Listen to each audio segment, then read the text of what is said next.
My name is Marcus Rivera, and I'm 29 years old. Growing up in a small town in rural Alabama, I never imagined that the way I spoke would become both my greatest source of shame and, eventually, my most powerful weapon. The thick Southern drawl that rolled off my tongue had been passed down through generations of my family, each syllable carrying the weight of our heritage, our struggles, and our pride. But when your own sister tells you that you sound like an uneducated fool, it changes something fundamental about how you see yourself. I'd love to know which corner of the globe you're watching from, and if this story speaks to you, make sure to subscribe. Tomorrow's video is one you absolutely can't miss. That moment happened on a sweltering Tuesday evening in July when the humidity hung so thick you could practically swim through it. I had just graduated from Auburn University with a degree in communications, summa cum laude, and I was bursting with excitement to share my news with my family. The acceptance letter to the prestigious Northwestern University graduate program in journalism lay folded in the back of my pocket, still warm from where I'd been clutching it during the 3-hour drive home. Our family had gathered at my grandmother's old Victorian house on Maple Street, the same house where my father had grown up, where Sunday dinners had been a sacred tradition for as long as anyone could remember. The wraparound porch creaked under the weight of 4 generations of footsteps, and the magnolia tree in the front yard cast dancing shadows across the weathered wooden boards. Inside, the familiar smells of cornbread and sweet tea filled every corner, mixing with the sound of my younger cousins playing in the back room.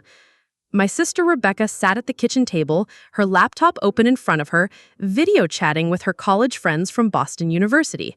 At 26, she had already established herself as a successful marketing executive in Manhattan, her carefully cultivated accent bearing no trace of our Alabama roots. She wore her success like armor, designer clothes replacing the hand-me-downs we'd both grown up in, her speech patterns polished until they gleamed with metropolitan sophistication. When I announced my acceptance to Northwestern University, the room erupted in celebration. My grandmother clasped her hands to her chest, tears streaming down her cheeks. My parents beamed with pride, my father's weathered hands shaking as he reached for the acceptance letter. My younger brother David whooped and lifted me off the ground in a bear hug that nearly cracked my ribs. Even my usually stoic Uncle Benjamin cracked a rare smile and nodded his approval. But Rebecca's reaction cut through the joy like a blade through silk. She glanced up from her laptop screen where her friends were still visible, and her expression shifted to something I'd never seen before. Not quite embarrassment, but close. Something that made my stomach clench with sudden unease. "Well, that's wonderful, Marcus," she said, her voice carrying a forced brightness that didn't reach her eyes. "Though I have to ask, how exactly do you plan to succeed in Chicago journalism, sounding like you just stepped off a tobacco farm?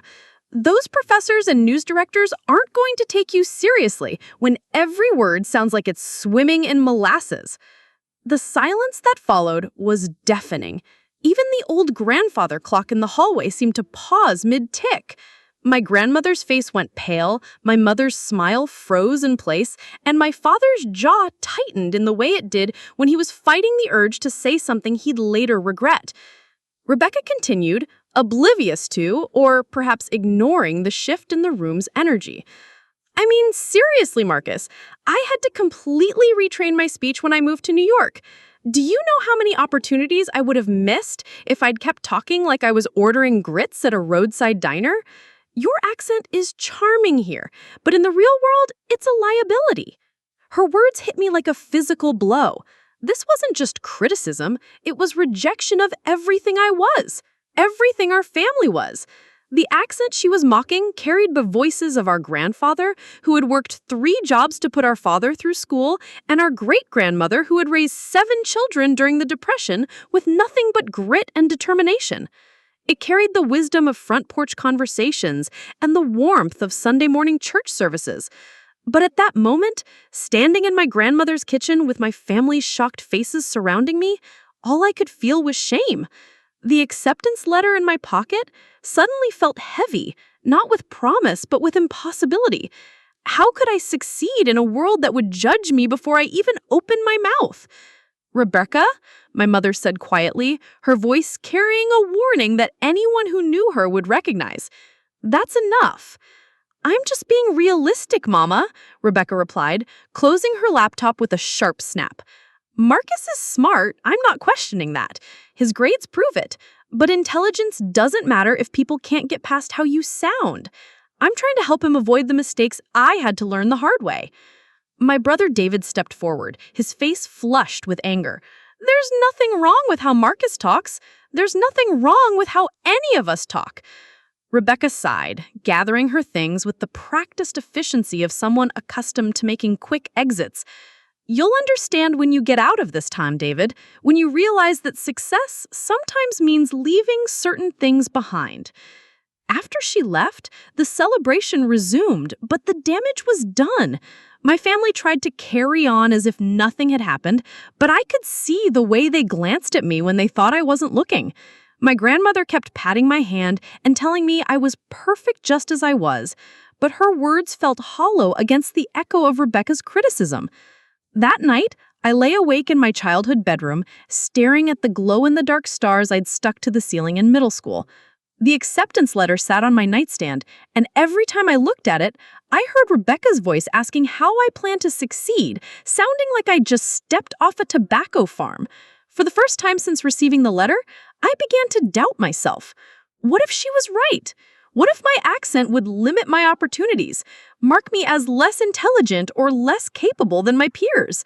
I thought about all the successful journalists I'd seen on television, their crisp, neutral accents giving weight to their words.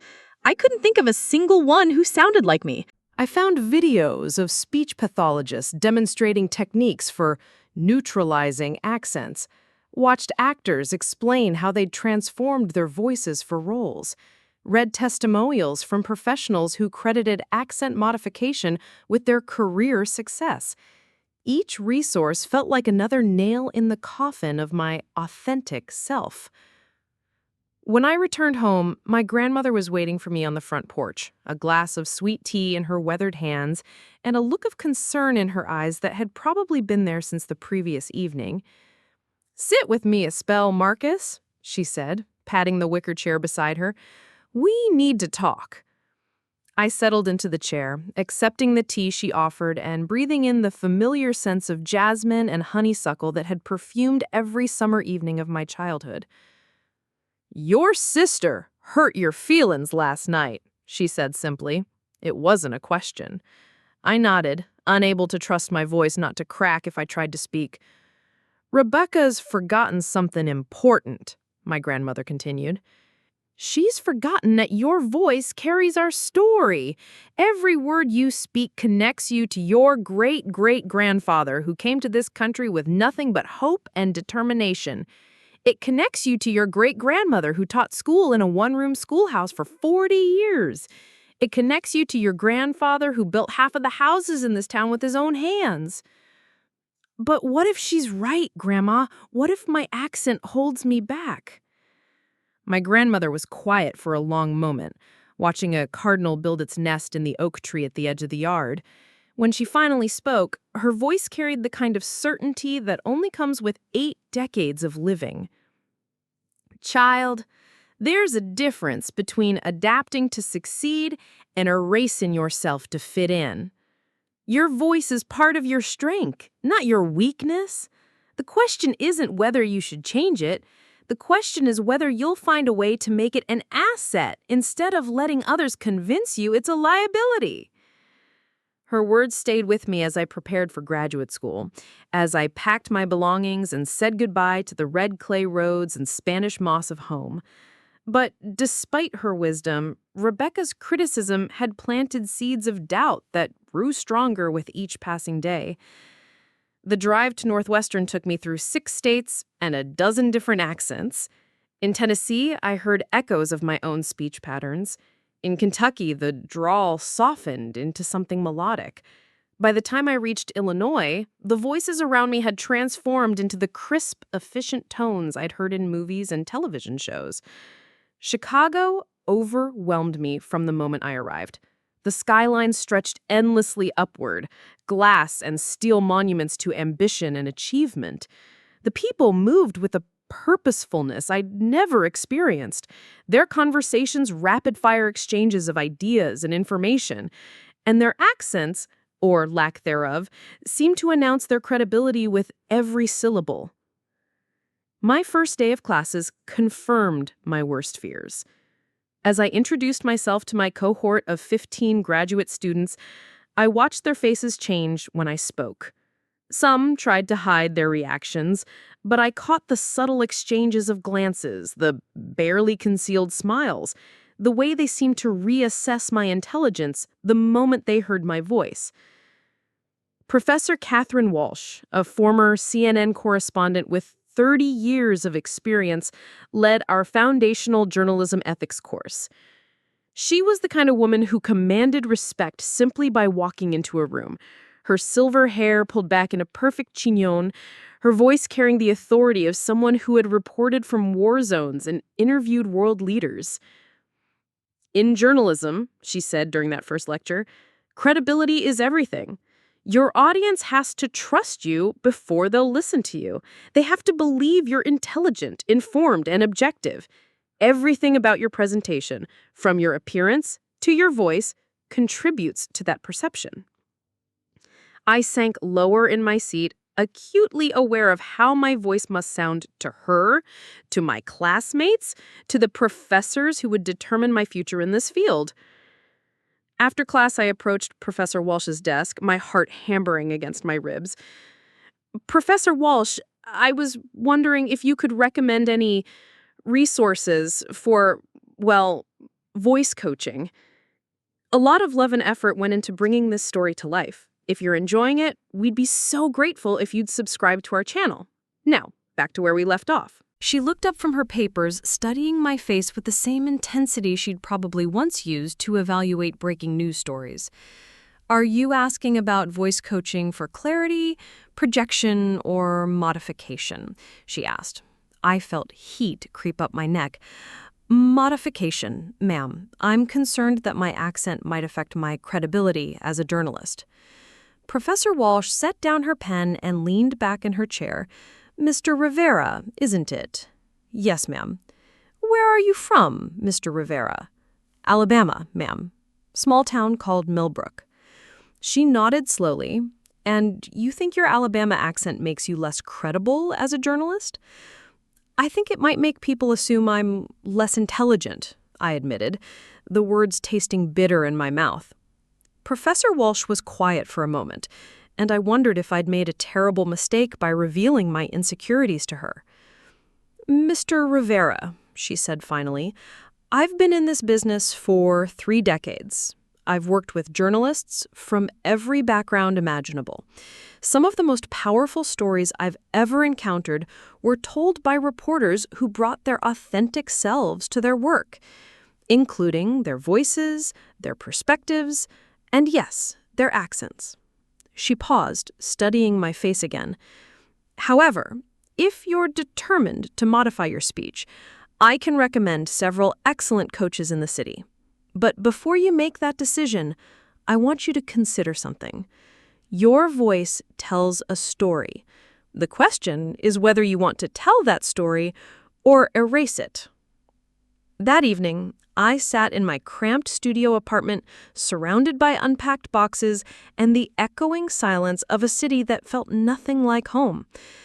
I called the first speech coach on Professor Walsh's list and scheduled an appointment for the following week. But as I hung up the phone, my grandmother's words echoed in my memory, competing with Rebecca's harsh criticism and my own growing insecurities. I was caught between 2 worlds, 2 versions of myself, and I wasn't sure which one would survive the journey ahead.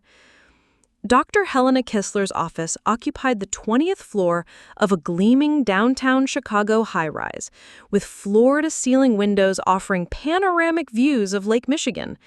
The waiting room felt more like an upscale medical practice than a speech coaching clinic.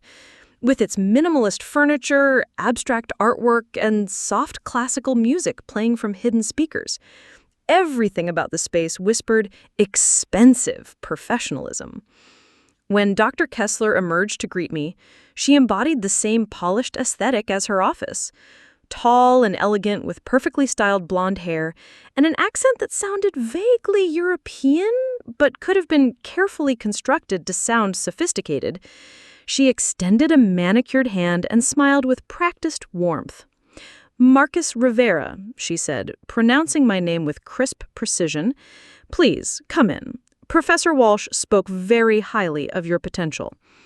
Her office was even more impressive than the waiting room, dominated by a massive mahogany desk and lined with certificates, awards, and photographs of her with various celebrities and news anchors. I recognized several faces from major television networks, all beaming beside Dr. Kessler in what were clearly promotional photos. "Before we begin," she said, settling into her leather chair and opening a thick folder, "tell me about your goals. What specific outcomes are you hoping to achieve through our work together?" I shifted uncomfortably in my seat, suddenly feeling like I was betraying my entire family by even being there. "I want to sound more professional, more credible. I'm studying journalism, and I'm concerned that my accent might limit my opportunities." Dr. Kessler nodded knowingly, as if she'd heard this exact concern hundreds of times before. "You're absolutely right to be proactive about this.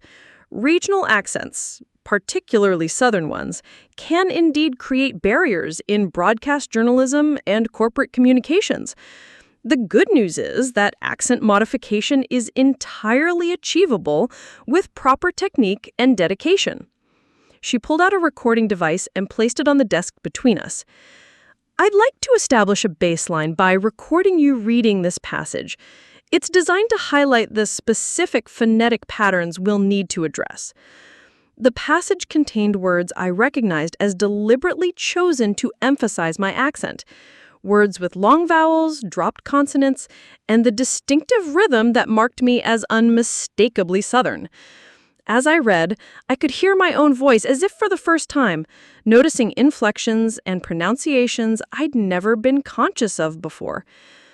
When I finished, Dr. Kessler played back the recording, pausing at specific words to point out what she called target areas for improvement. "Your vowel elongation is quite pronounced," she explained, highlighting words like time and mind, where my pronunciation stretched the sounds far beyond what she considered standard. "And you're dropping consonants at the ends of words, which can make you sound imprecise to listeners accustomed to more neutral speech patterns." Each observation felt like a small indictment of my heritage. These weren't just speech patterns.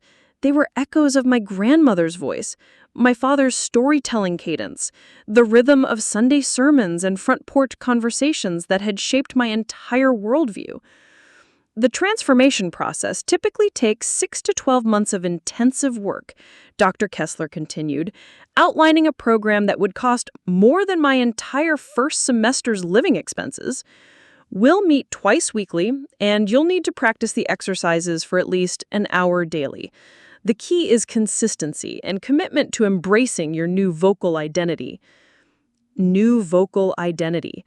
The phrase made my stomach churn, but I signed the contract anyway, using money I'd saved from working construction jobs during college summers. As I hung over the check, I told myself this was an investment in my future, a necessary sacrifice for success. The first few weeks of speech coaching felt like learning a foreign language. Dr. Kessler taught me to place my tongue differently, to control my breath in new ways, to replace familiar sounds with ones that felt artificial and uncomfortable. She gave me exercises to practice at home, reading news articles aloud while recording myself, repeating tongue twisters designed to eliminate my natural speech patterns, and watching hours of network news broadcasts to internalize proper pronunciation. The worst part was the constant self-monitoring. Every conversation became an exercise in vigilance, each word weighed and measured before it left my mouth. I found myself avoiding phone calls with my family because switching between my modified speech for school and my natural voice for home felt like changing costumes in a poorly rehearsed play. My classmates began to notice the changes. Sarah Chen, a brilliant student from San Francisco who sat beside me in media law class, mentioned it during a study session at the campus coffee shop.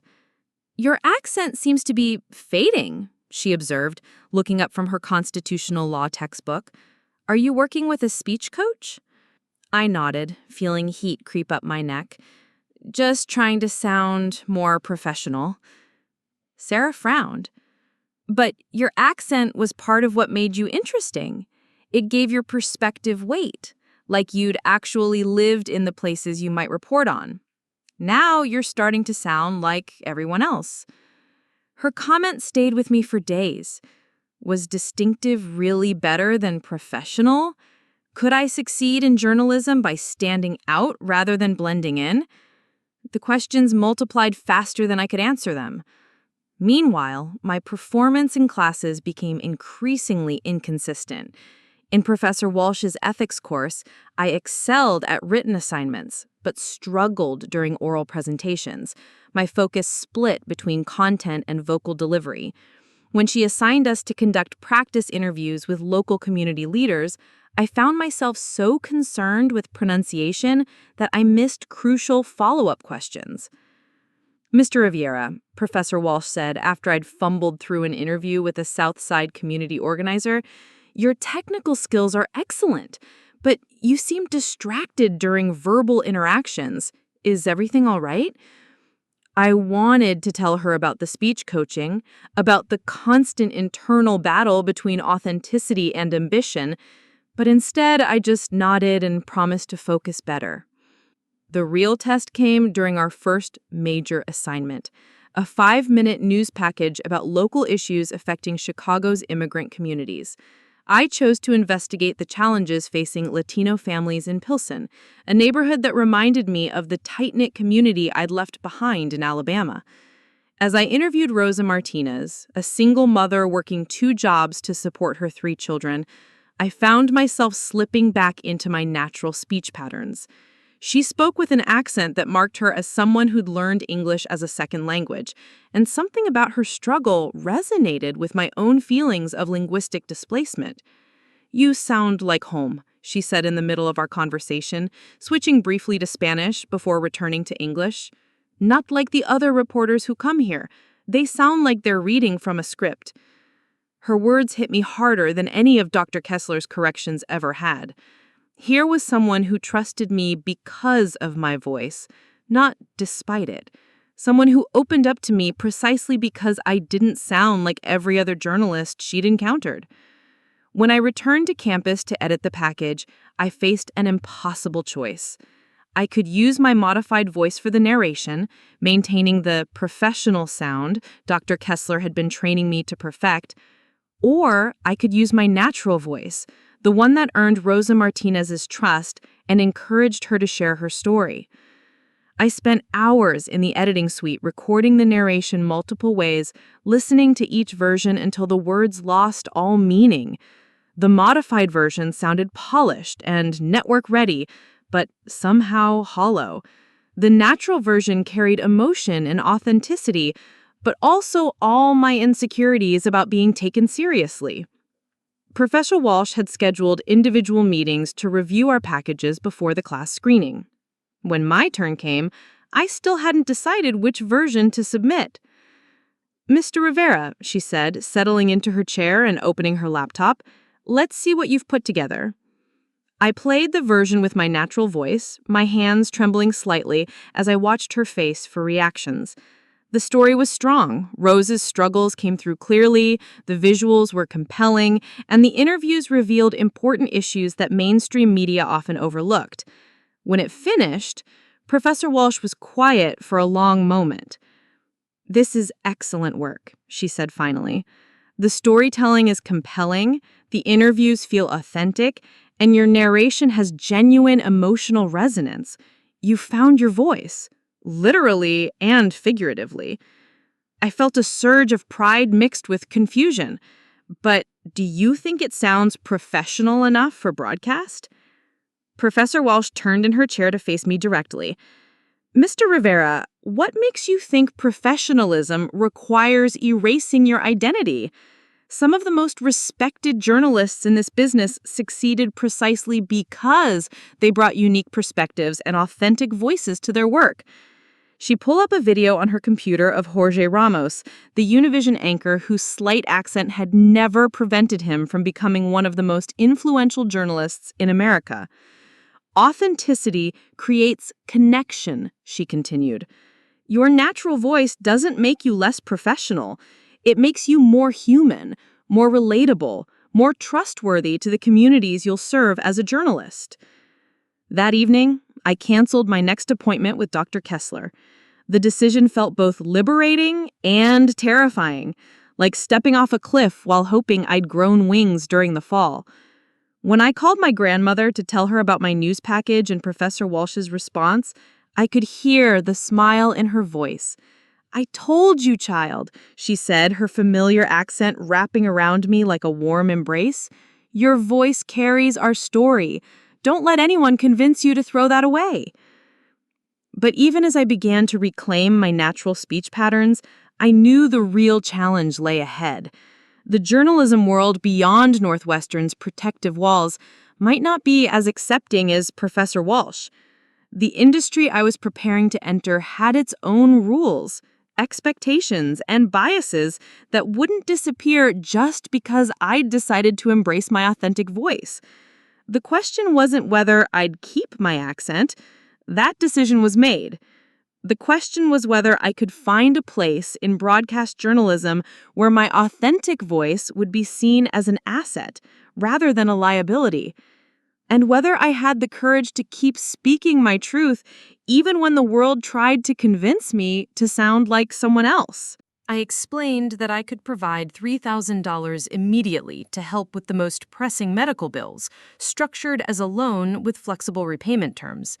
The amount was significant enough to provide real relief, but small enough to seem reasonable for someone with my supposedly modest resources.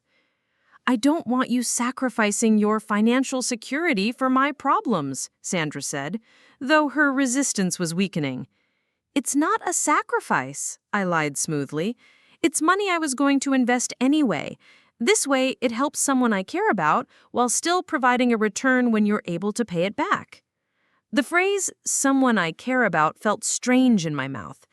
I wasn't sure if it was true or if I was simply playing a role I'd assigned myself in this elaborate test. Sandra agreed to the loan after extracting promises that I wouldn't mention it to anyone else and that I would accept repayment according to a schedule she'd create. We shook hands formally, as if we were strangers conducting business rather than family members navigating decades of complicated history.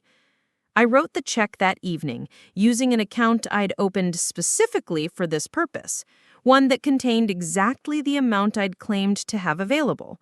The transaction was small enough to feel genuine, while large enough to provide meaningful assistance. The real test began the next day, when Sandra used the money. I'd given her the funds without specific instructions about how they should be allocated, wanting to observe her priorities when facing multiple financial pressures simultaneously.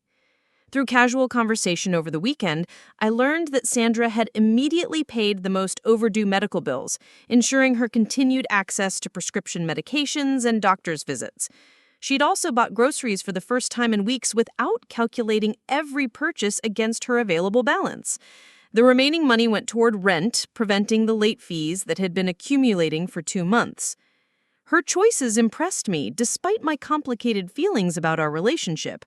Sandra had used the assistance exactly as intended, addressing necessities rather than luxuries, demonstrating the same careful budgeting that had kept us housed and fed throughout my childhood, despite her limited resources. But I also noticed other changes in her behavior. The defensive edge in her voice softened slightly when discussing her circumstances. She began mentioning challenges more openly, perhaps testing whether vulnerability would result in additional assistance. Most significantly, she started asking about my life with what seemed like genuine interest rather than polite obligation. "Tell me about your work," she said during our last evening together. "What exactly do you do with computers?" I provided a simplified explanation of software development, describing projects and challenges without revealing the scope of my responsibilities or the company's profile.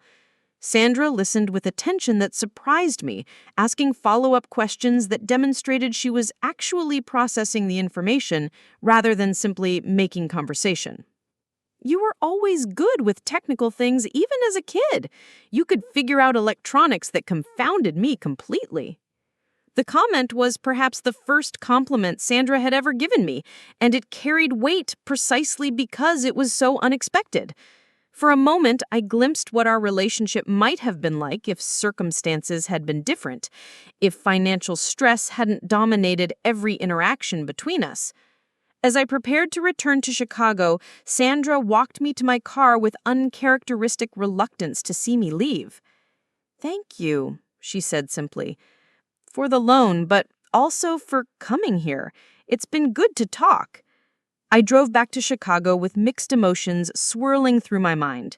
The weekend had revealed Sandra as more complex than the bitter, resentful woman I'd remembered from childhood.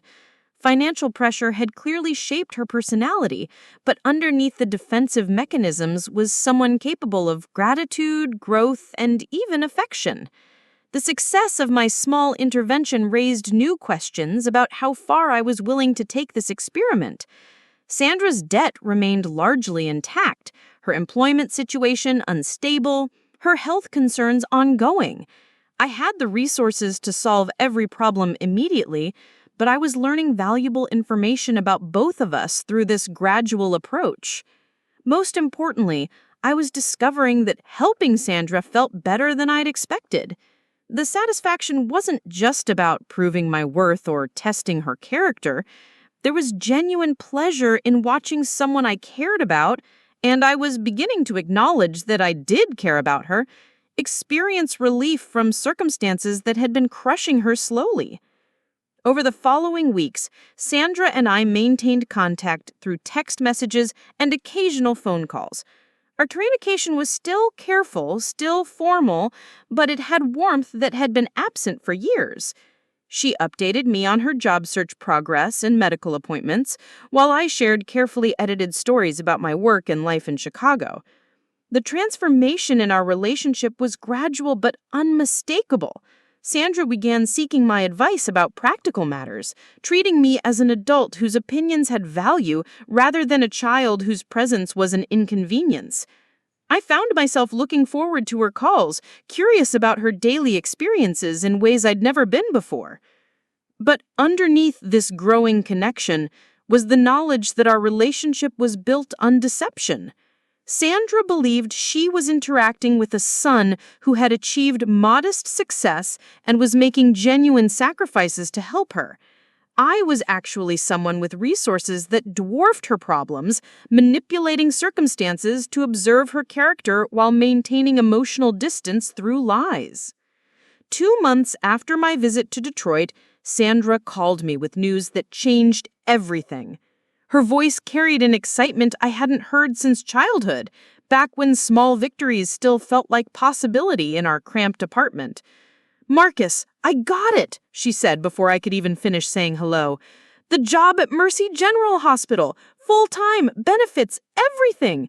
I start Monday as a patient coordinator in the billing department."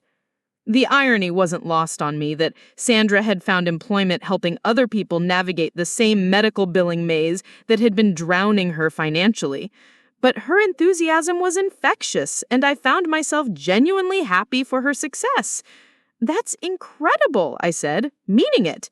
"How did it happen?" Sandra launched into the story with more animation than I'd heard from her in years. She'd been applying for hospital positions for months, but this opportunity came through a connection at the community health center where she'd been receiving diabetes care. A billing coordinator had noticed Sandra's attention to detail and people skills during her frequent visits, eventually recommending her when a position opened. My lowest point came after a particularly brutal interview at a smaller station in suburban Chicago. The news director, a man named Robert Hayes who'd clearly decided against me before I'd finished introducing myself, barely concealed his impatience throughout our conversation. "Look, kid," he said as I prepared to leave. "You seem smart enough, but television is a visual and auditory medium. Viewers make judgments in the first 30 seconds. Your accent, while I'm sure it's authentic to your background, doesn't convey the authority that news requires." I left that interview feeling more discouraged than at any point since arriving in Chicago. That evening, I called Rebecca, despite knowing she'd likely view my struggles as validation of her earlier criticism. "Marcus," she said after I'd explained my interview difficulties, "I hate to say I told you so, but this is exactly what I was trying to warn you about. The media industry is incredibly competitive. Why handicap yourself by clinging to something that clearly isn't working?" "Because it's who I am," I replied, surprised by the conviction in my own voice. "Who you are and who you need to be professionally don't always align," she said. "I had to learn that lesson the hard way. You can choose to learn it the easy way by listening to my experience." After hanging up, I sat in my apartment, staring at the remaining internship applications on my desk. Part of me wondered if she was right, if I was letting pride sabotage practical opportunities.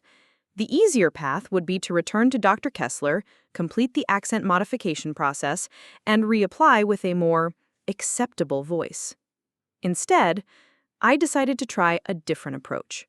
Rather than continuing to pursue traditional television internships, I began researching community media organizations, Spanish language stations, and digital platforms that might value diverse perspectives over conventional presentation. I discovered that WCIU-TV, an independent station serving Chicago's diverse communities, had an internship program focused on multicultural reporting. My interview with station manager Carlos Mendoza felt different from the beginning. His office walls were covered with awards for community service and diversity initiatives, and he greeted me with genuine warmth rather than professional politeness. "Tell me about your background," he said, settling into his chair with obvious interest. As I spoke about my Alabama roots, my family's history, and my passion for telling underrepresented stories, I noticed that my accent seemed to enhance rather than detract from my credibility in his eyes. "We serve communities that mainstream media often overlooks: Latino families, African immigrants, working-class neighborhoods that rarely see themselves reflected in local news at the major stations. Your perspective and voice could be valuable assets for reaching these audiences." For the first time in months, I felt hopeful about my prospects in television journalism. Mr. Mendoza had me read several news scripts, but unlike other interviews, he seemed more interested in my comprehension and emotional connection to the stories than my pronunciation patterns. "Your delivery has authenticity," he said after I'd finished reading a story about immigration policy impacts on local families. "You sound like someone who understands struggle, who comes from real places rather than broadcast journalism school." 2 weeks later, I received an acceptance email for WCIU's summer internship program. The position would involve field reporting in Chicago's diverse neighborhoods, community event coverage, and features on local issues affecting immigrant and working-class families. As I read the acceptance letter, I felt a complex mixture of triumph and uncertainty. I'd found a place where my voice was welcomed, but was this a stepping stone to broader opportunities or a professional niche that would limit my long-term prospects? When I called my grandmother to share the news, her reaction was immediate and joyful. "I'm so proud of you, Marcus," she said, her voice thick with emotion. "You found people who understand that your voice carries strength, not weakness." But even as I celebrated this victory, I knew it was only the beginning. The real test would come when I started reporting in the field, when my voice would reach actual audiences who would judge not just my qualifications, but my right to tell their stories.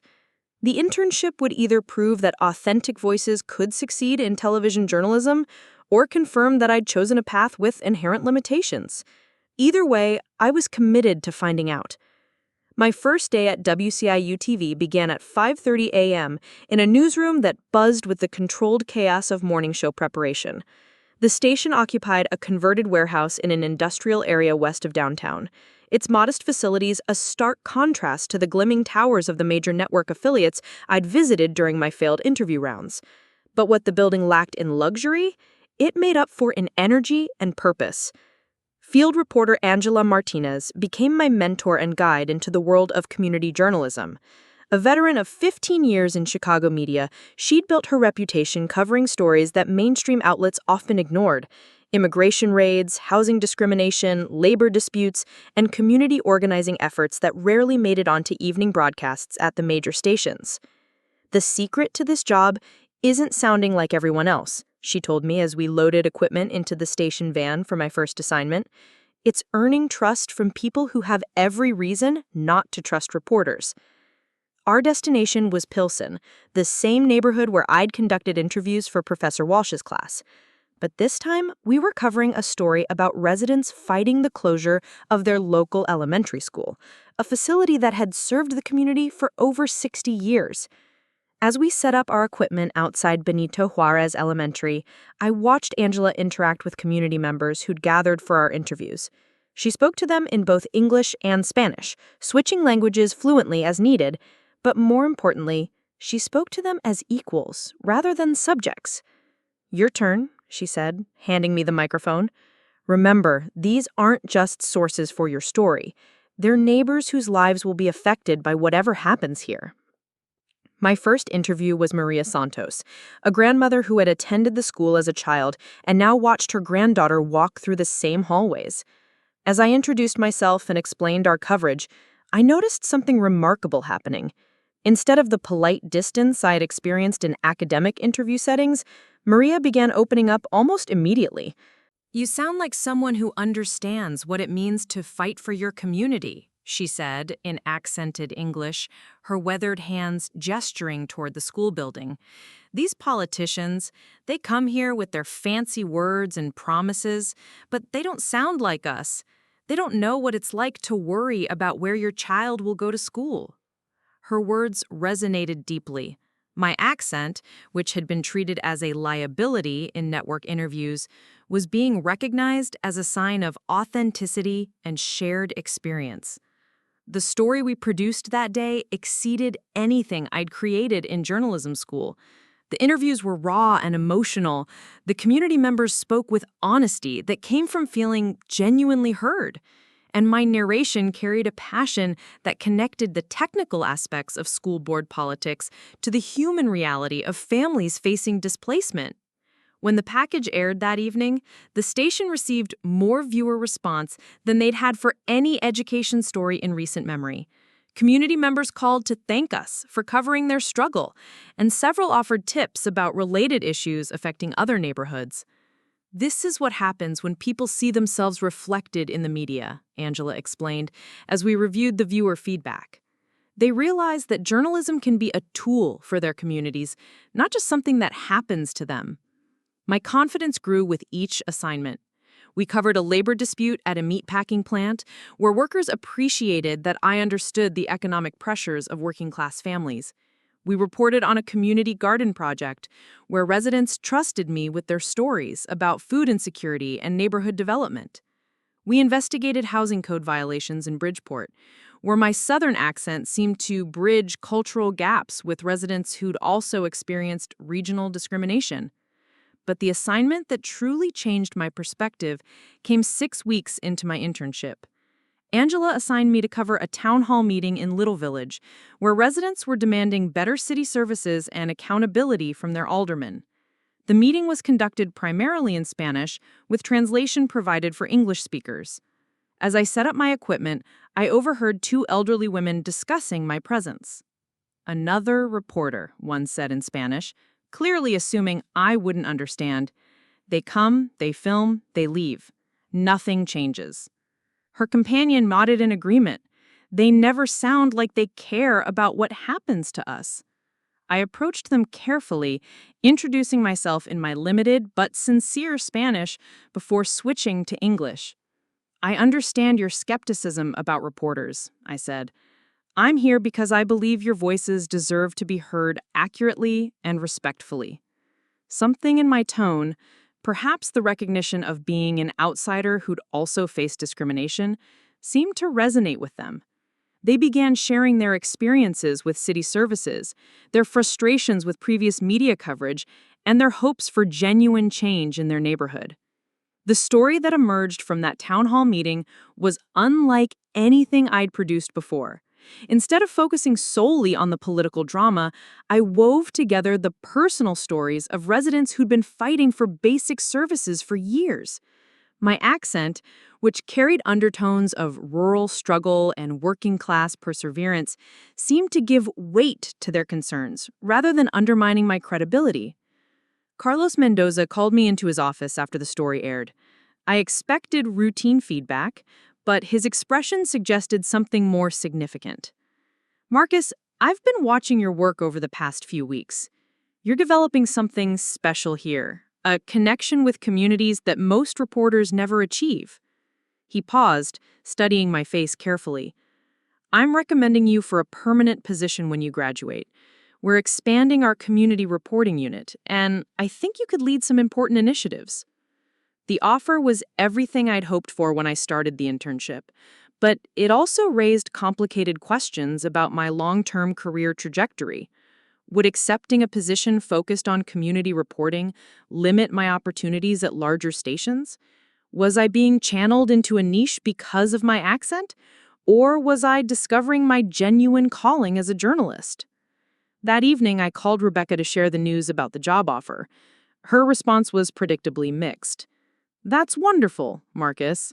Though her tone suggested reservations, "Community reporting is important work, but have you considered what this means for your broader career goals? You talked about wanting to work for major networks, covering national stories." "I'm covering stories that matter to real people," I replied. "Isn't that what journalism is supposed to be about?" "Of course," she said carefully, "but there's a difference between doing important work and building a career that gives you the platform to create real change. You don't want to get stuck in a niche that limits your growth potential." Her concerns echoed my own doubts, but they also highlighted a fundamental disagreement about what constituted success in journalism. Was career advancement more important than community impact? Could I create meaningful change from a smaller platform, or did influence require working within major media institutions? I decided to seek advice from Professor Walsh, whose perspective had been invaluable throughout my academic journey.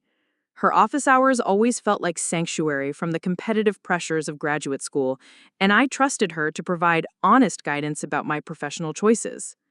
"The question isn't whether community reporting limits your career," she said, after I'd explained my situation. "The question is whether you're building skills and making connections that will serve your long-term goals, whatever those turn out to be." She leaned back in her chair, considering her next words carefully. "Some of the most successful journalists I know started in community media precisely because it taught them to connect with audiences authentically. Those skills translate everywhere, to network television, investigative journalism, international reporting.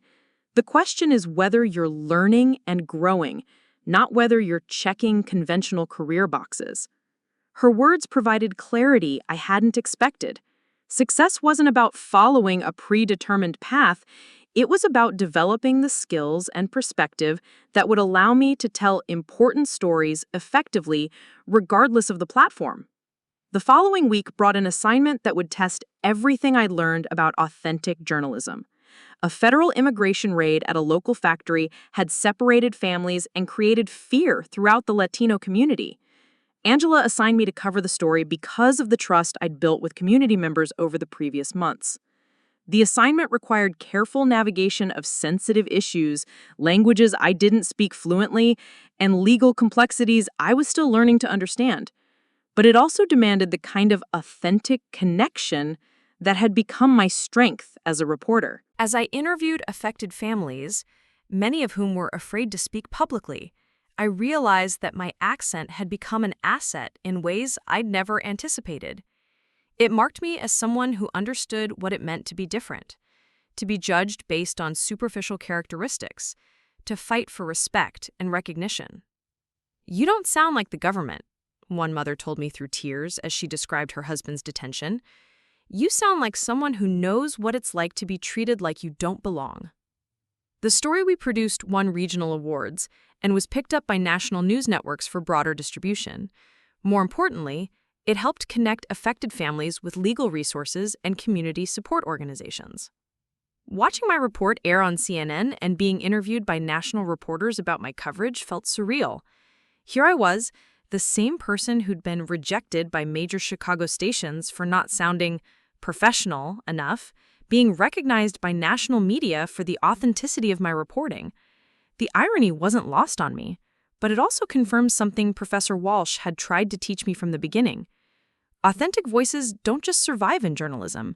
They excel when they find the right stories to tell. The phone call that changed everything came on a Tuesday morning in late September, just as Chicago's autumn air was beginning to carry the first hints of the brutal winter ahead. I was in the WCIU newsroom reviewing footage from a story about small business owners struggling with new city ordinances when my personal cell phone buzzed with an unknown number bearing a New York area code. Marcus Rivera? The voice was crisp, professional, unmistakably East Coast. This is Patricia Coleman from CNN's Community Voices Initiative. I'm calling about your immigration coverage from last month. My heart rate immediately accelerated. CNN had picked up my factory raid story for national distribution, but I'd assumed that was the end of their interest in my work.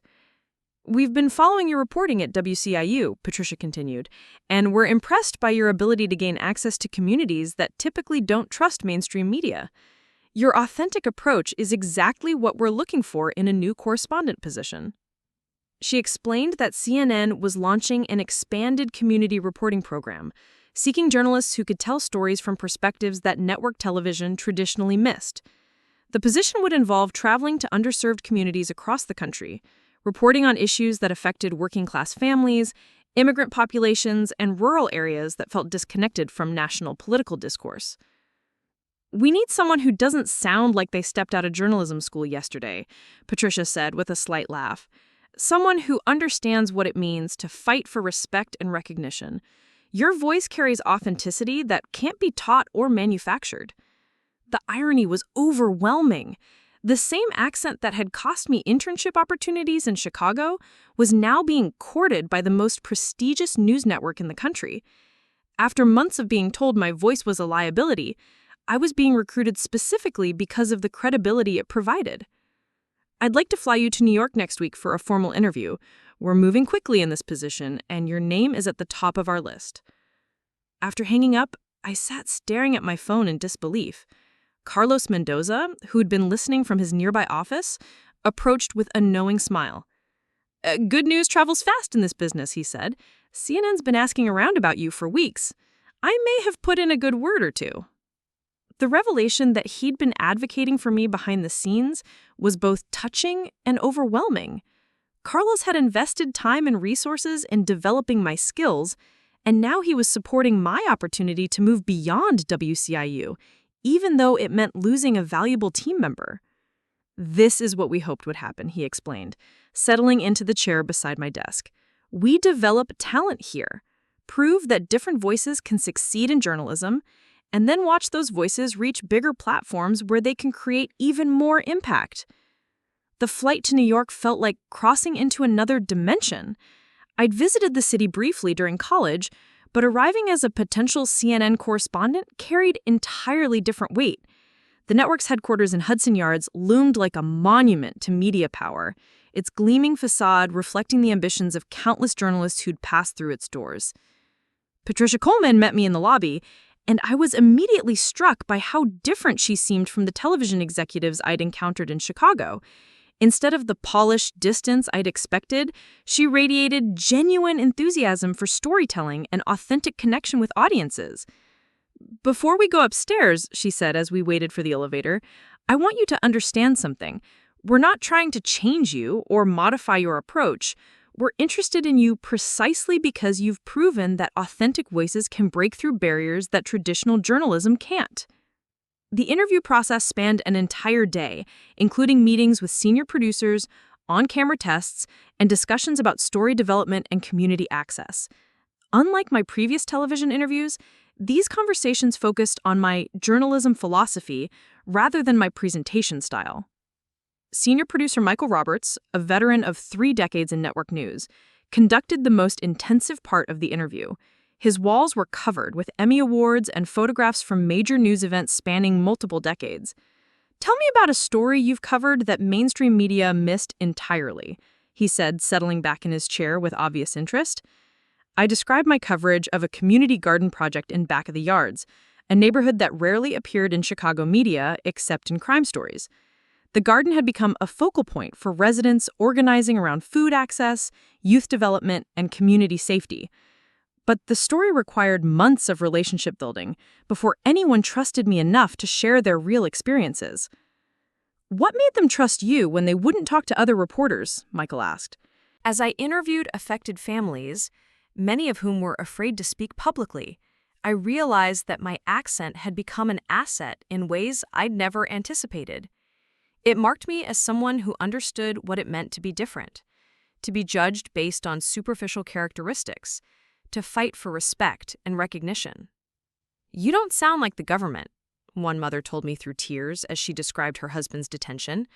"You sound like someone who knows what it's like to be treated like you don't belong." The story we produced won regional awards and was picked up by national news networks for broader distribution. More importantly, it helped connect affected families with legal resources and community support organizations. Watching my report air on CNN and being interviewed by national reporters about my coverage felt surreal. Here I was, the same person who'd been rejected by major Chicago stations for not sounding professional enough, being recognized by national media for the authenticity of my reporting. The irony wasn't lost on me, but it also confirmed something Professor Walsh had tried to teach me from the beginning. Authentic voices don't just survive in journalism. They excel when they find the right stories to tell. The phone call that changed everything came on a Tuesday morning in late September, just as Chicago's autumn air was beginning to carry the first hints of the brutal winter ahead. I was in the WCIU newsroom reviewing footage from a story about small business owners struggling with new city ordinances when my personal cell phone buzzed with an unknown number bearing a New York area code. "Marcus Rivera?" The voice was crisp, professional, unmistakably East Coast. "This is Patricia Coleman from CNN's Community Voices Initiative. I'm calling about your immigration coverage from last month." My heart rate immediately accelerated. CNN had picked up my factory raid story for national distribution, but I'd assumed that was the end of their interest in my work. "We've been following your reporting at WCIU," Patricia continued, "and we're impressed by your ability to gain access to communities that typically don't trust mainstream media. Your authentic approach is exactly what we're looking for in a new correspondent position." She explained that CNN was launching an expanded community reporting program, seeking journalists who could tell stories from perspectives that network television traditionally missed. The position would involve traveling to underserved communities across the country, reporting on issues that affected working-class families, immigrant populations, and rural areas that felt disconnected from national political discourse. "We need someone who doesn't sound like they stepped out of journalism school yesterday," Patricia said with a slight laugh. "Someone who understands what it means to fight for respect and recognition. Your voice carries authenticity that can't be taught or manufactured." The irony was overwhelming. The same accent that had cost me internship opportunities in Chicago was now being courted by the most prestigious news network in the country. After months of being told my voice was a liability, I was being recruited specifically because of the credibility it provided. "I'd like to fly you to New York next week for a formal interview. We're moving quickly in this position, and your name is at the top of our list." After hanging up, I sat staring at my phone in disbelief. Carlos Mendoza, who'd been listening from his nearby office, approached with a knowing smile. "Good news travels fast in this business," he said. "CNN's been asking around about you for weeks. I may have put in a good word or two." The revelation that he'd been advocating for me behind the scenes was both touching and overwhelming. Carlos had invested time and resources in developing my skills, and now he was supporting my opportunity to move beyond WCIU, even though it meant losing a valuable team member.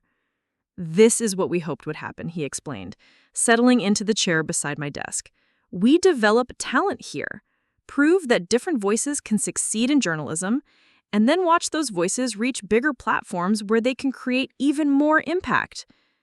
The flight to New York felt like crossing into another dimension. I'd visited the city briefly during college, but arriving as a potential CNN correspondent carried entirely different weight. The network's headquarters in Hudson Yards loomed like a monument to media power, its gleaming facade reflecting the ambitions of countless journalists who'd passed through its doors. Patricia Coleman met me in the lobby, and I was immediately struck by how different she seemed from the television executives I'd encountered in Chicago. Instead of the polished distance I'd expected, she radiated genuine enthusiasm for storytelling and authentic connection with audiences. "Before we go upstairs," she said as we waited for the elevator, "I want you to understand something. We're not trying to change you or modify your approach. We're interested in you precisely because you've proven that authentic voices can break through barriers that traditional journalism can't." The interview process spanned an entire day, including meetings with senior producers, on-camera tests, and discussions about story development and community access. Unlike my previous television interviews, these conversations focused on my journalism philosophy rather than my presentation style. Senior producer Michael Roberts, a veteran of 3 decades in network news, conducted the most intensive part of the interview. His walls were covered with Emmy Awards and photographs from major news events spanning multiple decades. "Tell me about a story you've covered that mainstream media missed entirely," he said, settling back in his chair with obvious interest. I described my coverage of a community garden project in Back of the Yards, a neighborhood that rarely appeared in Chicago media except in crime stories. The garden had become a focal point for residents organizing around food access, youth development, and community safety. But the story required months of relationship building before anyone trusted me enough to share their real experiences. "What made them trust you when they wouldn't talk to other reporters?" Michael asked. I think it was because I didn't sound like I was studying them, I replied.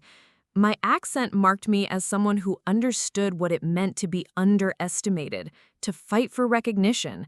They saw me as someone who might actually understand their struggles. Michael nodded thoughtfully. That's exactly the kind of access we need for this position. Communities that feel ignored by mainstream media. Families whose stories never make it onto national television. Your voice could be the bridge that connects their experiences to broader audiences. The on-camera test involved reading scripts about rural economic development, urban housing crises, and immigration policy impacts. Exactly the kinds of stories that would define my work if I got the position. For the first time in my journalism career, I felt completely comfortable being myself on camera, knowing that my authenticity was being evaluated as an asset rather than a liability.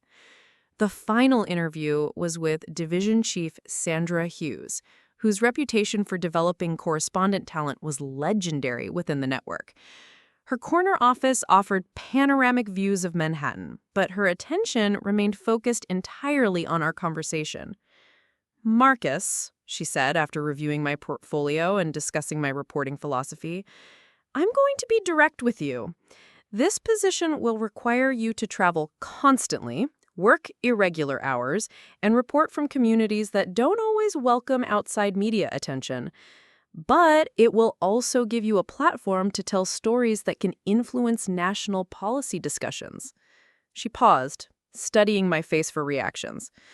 "The question is whether you're ready to take your community reporting skills to a national level, knowing that success will require maintaining the authenticity that got you here while navigating the complexities of network television." I thought about my grandmother's words, about my voice carrying our family's story, about Professor Walsh's guidance on authentic journalism, about the trust I'd built with communities in Chicago who'd opened their lives to me because they recognized something genuine in my approach. "I'm ready," I said, feeling more certain than I had been about anything in my life. The job offer came 3 days later, along with a start date that would require me to finish my Northwestern degree through accelerated coursework and begin work at CNN within 6 weeks. When I called my family to share the news, their reactions revealed the complex emotions surrounding my unexpected success. My grandmother cried with joy, repeatedly saying she'd always known my voice would take me places. My parents expressed pride, mixed with concern about my moving so far from home and taking on such demanding responsibilities. Rebecca's response was the most complicated. After congratulating me on the achievement, she became uncharacteristically quiet. "I owe you an apology," she said finally. "I was wrong about your accent being a liability. I let my own insecurities about fitting in influence my advice to you. You've proven that authenticity can be more powerful than conformity." Her admission meant more to me than the CNN offer itself. The sister who'd once told me I sounded like I'd stepped off a tobacco farm was now acknowledging that my voice carried strength rather than weakness. "I think I was projecting my own fears onto you," she continued. "I was so focused on erasing everything that marked me as different that I forgot those differences might actually be valuable." My final weeks at WCIU were bittersweet.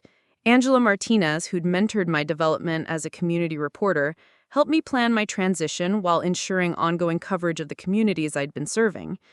"You're going to face new challenges at the network level," she warned during one of our last conversations.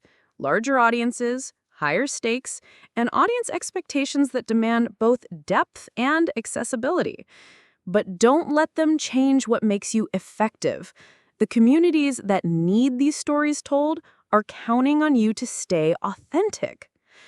Carlos Mendoza organized a farewell gathering that brought together community members I'd interviewed, station colleagues, and local activists whose work I covered.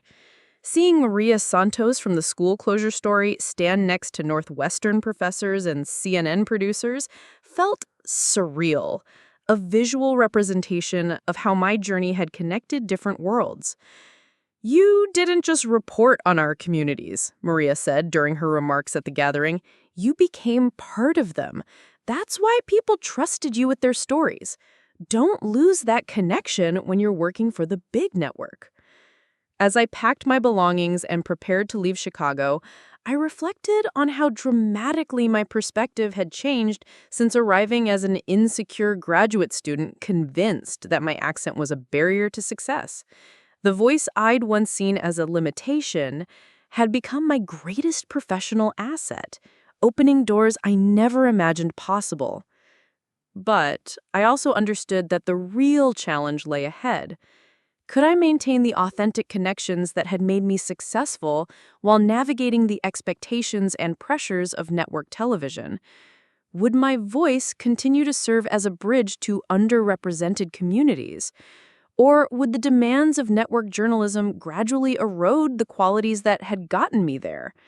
The answers to those questions would determine whether my CNN opportunity represented a triumph for authentic voices in journalism, or just another example of how the industry co-opts diversity while ultimately demanding conformity. My first month at CNN felt like drinking from a fire hose while learning to speak a new language. The network's headquarters buzzed with an energy I never experienced, even during my most intense days at Northwestern. Producers moved between assignments with military precision, correspondents filed reports from locations across the globe, and breaking news alerts transformed the entire building's rhythm within seconds. Patricia Coleman had assigned me to the Community Voices Unit, a team of 8 correspondents tasked with covering stories that traditional network news often overlooked. My colleagues came from diverse backgrounds: former local reporters, investigative journalists, documentary filmmakers. But I quickly realized that I was the only one whose accent immediately marked them as different from network television standards. The learning curve was steep and unforgiving. Network television operated with different deadlines, higher stakes, and audience expectations that demanded both depth and accessibility. My first few assignments were relatively safe. A feature about rural broadband access in Kentucky, coverage of small business struggles in post-industrial Ohio towns, and a piece about community policing initiatives in Baltimore neighborhoods. "Think of it as code switching," Patricia suggested. You already modify your approach based on the community you're covering. This would be a similar adaptation for different types of network coverage. I understood their perspective from a business standpoint. CNN's credibility depended on maintaining professional standards that served diverse audiences across the country and around the world. But I also recognized that the code switching they were requesting might gradually erode the authenticity that made my reporting effective. That evening, I called Professor Walsh to discuss the dilemma. Her voice carried the warmth and wisdom that had guided me through my most challenging academic moments. "The question isn't whether you should adapt," she said, after I had explained the network's feedback. "The question is whether you can adapt without losing the core qualities that make you an effective journalist. Every correspondent faces pressure to conform. The successful ones find ways to meet professional standards while preserving their unique strengths." She paused, considering her next words carefully. "Remember that your voice carries power not just because of how it sounds, but because of the trust and access it creates. If modifications preserve that trust while expanding your platform, they might be worth considering. But if they sacrifice your connection with communities, you'll lose what makes you valuable." The following week brought an assignment that would test whether I could find the balance Professor Walsh had described. A massive immigration raid in rural Georgia had separated families and created fear throughout the Latino agricultural community. The story required both network-level political analysis and community-level human impact reporting. I spent days in Vidalia, Georgia, documenting how federal immigration enforcement was affecting local families, farm operations, and economic stability. The communities I interviewed were deeply suspicious of mainstream media, having been burned by sensationalized coverage that portrayed them as either victims or criminals without capturing the complexity of their experiences. But when I spoke with them in my natural voice, the accent that carried echoes of Southern struggle and working-class perseverance, they began sharing stories they'd never told other reporters. Families described the impossible choices between staying hidden and seeking medical care for their children. Farm workers explained economic relationships that bound them to employers who simultaneously depended on and exploited their labor. The story I'd produced wove together personal narratives with policy analysis, community impact with national implications. My on-camera presentation varied naturally between the neutral delivery required for political context and the more authentic voice that emerged during community interviews. When the package aired, it generated national conversation about immigration policy that extended far beyond typical news cycle coverage. More importantly, it demonstrated that authentic voices could handle complex national stories without sacrificing either credibility or connection. The network's response was telling. While some executives remained concerned about presentation consistency, the story's impact convinced others that my authentic approach was worth preserving and promoting rather than modifying. But the real validation came 3 weeks later, when I received an invitation that would either confirm my success or expose the limitations of authentic voices in mainstream media. The invitation arrived on a Thursday afternoon in March, delivered by Patricia Coleman herself rather than through the usual email channels. She appeared at my desk wearing an expression that mixed excitement with something approaching nervousness. "Marcus," she said, settling into the chair beside my workstation, "I need to discuss an opportunity that could change your career trajectory significantly." She explained that CNN had been selected to moderate a nationally televised town hall on economic inequality, featuring families from different regions discussing how policy decisions affected their daily lives. The network executives had specifically requested that I serve as the primary moderator, believing my authentic voice and community connections would create the kind of genuine dialogue that political events often lacked. This isn't typical correspondent work, Patricia emphasized. You'll be front and center for 2 hours of live television, guiding conversations between families and policymakers, managing audience questions, and representing CNN's brand to a potential audience of 20 million viewers. The magnitude of the opportunity was staggering. Most correspondents spent years building towards such high-profile assignments. And here I was, being offered a platform that could establish my voice on the national stage permanently. There's one thing you need to understand, Patricia continued, her tone becoming more serious. This will be the most scrutinized presentation of your career. Every word, every inflection, every moment will be analyzed by viewers, critics, and industry professionals. Your performance will either validate our belief in authentic voices or confirm critics who argue that network television requires more traditional presentation standards. The pressure was immense, but also clarifying. This would be the ultimate test of whether my accent could thrive on the biggest stage television journalism offered, or whether the critics who'd questioned my network readiness would be proven correct. Preparation for the town hall consumed the following 3 weeks. I traveled to 6 different states, interviewing potential participants and understanding their stories deeply enough to facilitate meaningful conversations. In rural Montana, I met cattle ranchers struggling with trade policy changes.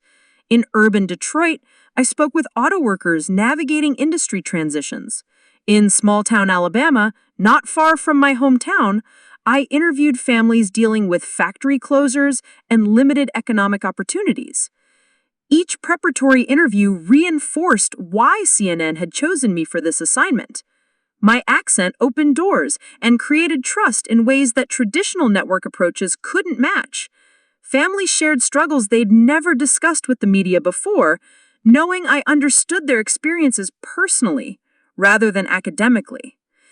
But the preparation also highlighted the enormous responsibility I was accepting. These weren't just stories I was telling, these were real families trusting me to represent their experiences accurately and respectfully on national television. The town hall was scheduled to take place at Northwestern University, a return to the campus where my journey towards authentic journalism had begun. As I walked through the familiar halls 2 days before the event, I thought about the insecure graduate student who'd once sat in Professor Walsh's classroom, convinced his accent was a barrier to success. Professor Walsh, now retired but still maintaining an office on campus, had agreed to meet with me before the town hall. Her hair was whiter than I remembered, but her eyes still carried the sharp intelligence that had guided so many students toward journalistic excellence. Think of it as code switching, Patricia suggested. You already modify your approach based on the community you're covering. This would be a similar adaptation for different types of network coverage. I understood their perspective from a business standpoint. CNN's credibility depended on maintaining professional standards that served diverse audiences across the country and around the world. But I also recognized that the code switching they were requesting might gradually erode the authenticity that made my reporting effective. That evening, I called Professor Walsh to discuss the dilemma. Her voice carried the warmth and wisdom that had guided me through my most challenging academic moments. "The question isn't whether you should adapt," she said, after I'd explained the network's feedback. "The question is whether you can adapt without losing the core qualities that make you an effective journalist. Every correspondent faces pressure to conform. The successful ones find ways to meet professional standards while preserving their unique strengths." She paused, considering her next words carefully. "Remember that your voice carries power not just because of how it sounds, but because of the trust and access it creates. If modifications preserve that trust while expanding your platform, they might be worth considering. But if they sacrifice your connection with communities, you'll lose what makes you valuable." The following week brought an assignment that would test whether I could find the balance Professor Walsh had described. A massive immigration raid in rural Georgia had separated families and created fear throughout the Latino agricultural community. The story required both network-level political analysis and community-level human impact reporting. I spent days in Vidalia, Georgia, documenting how federal immigration enforcement was affecting local families, farm operations, and economic stability. The communities I interviewed were deeply suspicious of mainstream media, having been burned by sensationalized coverage that portrayed them as either victims or criminals without capturing the complexity of their experiences. But when I spoke with them in my natural voice, the accent that carried echoes of Southern struggle and working-class perseverance, they began sharing stories they'd never told other reporters. Families described the impossible choices between staying hidden and seeking medical care for their children.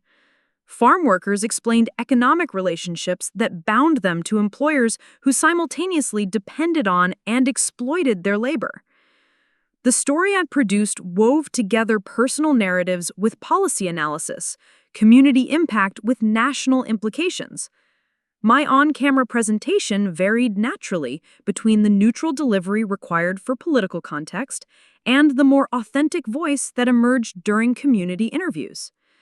When the package aired, it generated national conversation about immigration policy that extended far beyond typical news cycle coverage. More importantly, it demonstrated that authentic voices could handle complex national stories without sacrificing either credibility or connection. The network's response was telling.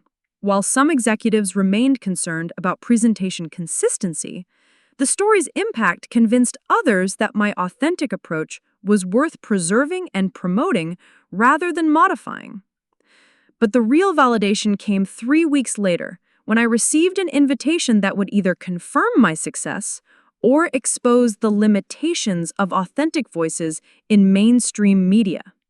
The invitation arrived on a Thursday afternoon in March, delivered by Patricia Coleman herself rather than through the usual email channels.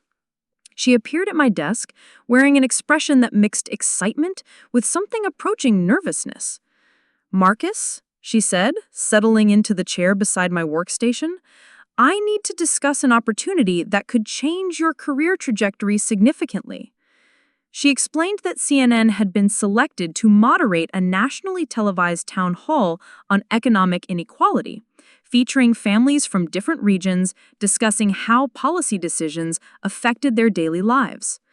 The network executives had specifically requested that I serve as the primary moderator, believing my authentic voice and community connections would create the kind of genuine dialogue that political events often lacked. "This isn't typical correspondent work," Patricia emphasized. "You'll be front and center for 2 hours of live television, guiding conversations between families and policymakers, managing audience questions, and representing CNN's brand to a potential audience of 20 million viewers." The magnitude of the opportunity was staggering. Most correspondents spent years building towards such high-profile assignments. And here I was, being offered a platform that could establish my voice on the national stage permanently. "There's one thing you need to understand," Patricia continued, her tone becoming more serious. "This will be the most scrutinized presentation of your career. Every word, every inflection, every moment will be analyzed by viewers, critics, and industry professionals. Your performance will either validate our belief in authentic voices or confirm critics who argue that network television requires more traditional presentation standards." The pressure was immense, but also clarifying. This would be the ultimate test of whether my accent could thrive on the biggest stage television journalism offered, or whether the critics who'd questioned my network readiness would be proven correct. Preparation for the town hall consumed the following 3 weeks. I traveled to 6 different states, interviewing potential participants and understanding their stories deeply enough to facilitate meaningful conversations.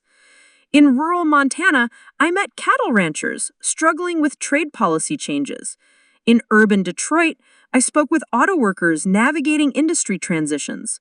In small-town Alabama, not far from my hometown, I interviewed families dealing with factory closures and limited economic opportunities. Each preparatory interview reinforced why CNN had chosen me for this assignment. My accent opened doors and created trust in ways that traditional network approaches couldn't match. Families shared struggles they'd never discussed with the media before, knowing I understood their experiences personally rather than academically. But the preparation also highlighted the enormous responsibility I was accepting. These weren't just stories I was telling, these were real families trusting me to represent their experiences accurately and respectfully on national television. The town hall was scheduled to take place at Northwestern University, a return to the campus where my journey towards authentic journalism had begun. As I walked through the familiar halls 2 days before the event, I thought about the insecure graduate student who'd once sat in Professor Walsh's classroom, convinced his accent was a barrier to success. Professor Walsh, now retired but still maintaining an office on campus, had agreed to meet with me before the town hall. Her hair was whiter than I remembered, but her eyes still carried the sharp intelligence that had guided so many students toward journalistic excellence. "You've traveled quite a distance from the young man who asked me about voice coaching," she said, settling into her office chair with a knowing smile. "But the real journey wasn't changing your voice, it was learning to trust its power." We discussed the town hall format, the challenges of live television moderation, and the pressure of representing authentic journalism on such a visible platform. But mostly, she reminded me of lessons she'd taught years earlier about courage, authenticity, and the responsibility of giving voice to people whose stories deserve telling. "Remember," she said as our meeting concluded, "your accent isn't what makes you a good journalist. Your empathy, preparation, and integrity make you a good journalist. Your accent just happens to be the vehicle that helps people trust you with their stories." The day of the town hall dawned crisp and clear, Chicago's skyline gleaming under perfect television lighting conditions. Northwestern's Pick Stagger Concert Hall had been transformed into a town hall setting, with families seated in a semicircle, facing a small stage where I would moderate conversations between participants and featured policymakers. As I reviewed my notes one final time, I realized that the families in the audience represented every region where I'd struggled with questions about my voice's acceptability. There were ranchers from Montana, auto workers from Michigan, teachers from Alabama, small business owners from Georgia, and immigrants from Texas, all communities where my accent had been seen as authentic rather than problematic. The irony was profound. On national television, broadcasting from one of the most prestigious universities in the country, I would be using the voice that had once been criticized as unprofessional to moderate discussions about the real experiences of working families across America. 30 minutes before going live, my family arrived to watch from the audience. My parents had flown in from Alabama, my grandmother had insisted on making the trip despite her arthritis, and even Rebecca had traveled from New York to witness what she now called my triumph over the doubters. "I'm so proud of you," Rebecca said as we embraced in the green room, "not just because you succeeded, but because you proved that authenticity matters more than conformity. I learned something important from watching your journey." Her support meant everything to me, representing closure on the family conflict that had started this entire journey toward self-acceptance and professional success. As the countdown to airtime began, I took my position on the stage, looking out at the faces of families who'd trusted me with their stories, the CNN cameras that would carry those stories to millions of viewers, and the Northwestern faculty who'd helped shape my understanding of journalism's purpose. "Good evening," I began as the red light on camera 1 illuminated, "and welcome to CNN's Town Hall on Economic Inequality. I'm Marcus Rivera, and for the next 2 hours, we'll be hearing directly from families across America about how economic policies affect their daily lives." The words flowed naturally, my accent carrying the authority of authentic experience rather than academic training. I introduced each family with genuine warmth, drawing on the relationships I'd built during preparatory visits to help them feel comfortable sharing their stories on national television. The first hour exceeded every expectation. Families spoke with honesty that came from feeling genuinely heard. Policymakers engaged with real human concerns rather than theoretical statistics, and audience questions reflected the complexity of economic challenges facing different communities. Maria Gonzalez, an immigrant small business owner from El Paso, described how immigration enforcement policies had affected her restaurant's workforce and customer base. When a congressman began responding with talking points about border security, I gently redirected the conversation back to Maria's specific experiences. Congressman, I said, my accent carrying both respect and firmness, Maria has shared very specific concerns about how policy changes have affected her business and community. Could you address those specific impacts rather than broader policy positions? The exchange demonstrated exactly what CNN had hoped my authentic voice could achieve, cutting through political rhetoric to focus on real human experiences. As the town hall continued, I noticed something remarkable happening in social media feeds that staff members were monitoring. Viewers were commenting not just on the content, but on the presentation style, specifically praising what they called genuine journalism and real conversation that felt different from typical political programming. The second hour featured the most challenging moment of my career. When discussing healthcare costs, a family from rural Alabama shared their story about rationing medications due to insurance limitations. The father's voice cracked as he described choosing between his wife's prescription drugs and their mortgage payment. In that moment, my own accent thickened with emotion as I asked follow-up questions, my voice carrying the same inflections I'd grown up hearing in my grandfather's stories about Depression-era hardships. Instead of undermining my credibility, the authentic emotion seemed to deepen the connection with both the family and the viewing audience. That's the kind of choice no family should have to make, I said, my southern drawl unmistakable, as I acknowledged their struggle before transitioning to questions for healthcare policy experts. The reaction was immediate. Social media exploded with viewers saying they'd never heard a national news moderator speak with such genuine emotion about working-class struggles. Instead of criticism about professionalism, the response celebrated authentic journalism that prioritized human connection over presentation standards. As the town hall concluded, I felt a profound sense of completion. The voice that had once been mocked by my sister, questioned by television executives, and nearly erased through speech coaching, had just moderated the most important broadcast of my career. The immediate response from CNN leadership was overwhelmingly positive. Ratings exceeded projections, viewer engagement broke network records, and media critics praised the town hall as a breakthrough in authentic political journalism. But the most meaningful response came from the families who'd participated. As we said goodbye after the broadcast, Maria Gonzalez hugged me tightly. "Thank you for letting us sound like ourselves," she said, tears in her eyes. For the first time, I felt like someone on television actually understood our experiences. Over the following days, offers poured in from other networks, speaking opportunities, and journalism organizations wanting to understand how authentic voices could reshape political reporting. The success of the town hall had proven that audiences craved genuine connection over polished presentation. Each location presented its own challenges and rewards, but the consistent thread was how my authentic voice opened doors that traditional journalism approaches couldn't access. Community leaders who'd been burned by sensationalized coverage began trusting us with their most important stories. Families shared struggles and triumphs they'd never discussed publicly, knowing we understood their experiences from the inside, rather than studying them from the outside. The program's success led to opportunities I'd never imagined possible. Foreign correspondents began requesting collaboration on international stories where authentic American voices could provide perspective. Documentary filmmakers sought partnerships for projects requiring deep community access. Even entertainment industry leaders started developing programming that prioritized authentic storytelling over polished presentation.